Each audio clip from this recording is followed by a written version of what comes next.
Құрметті оқушылар, бүгінгі ашық тәрбие сағатымыздың тақырыбы аңыз ата Айназар.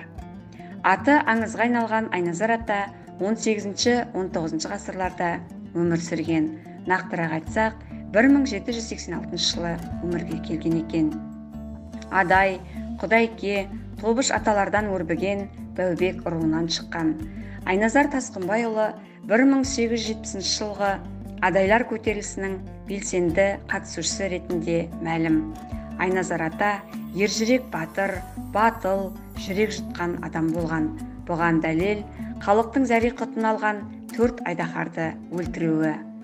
Түпқараған маңына келген 4 айдаһардың қайдан келгені белгісіз.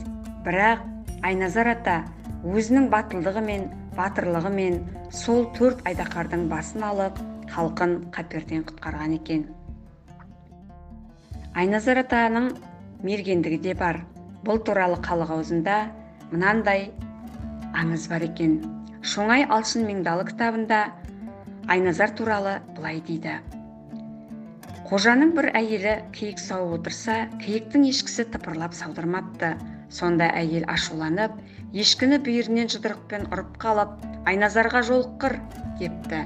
Сонда Айназар ешкіні атыпты дейді. Айназарды дәріптеушілер Құралайды көз қатқан мерген дейді. Айназар айтты деген халықта мынандай аңыз бар екен. Аң омқа туады.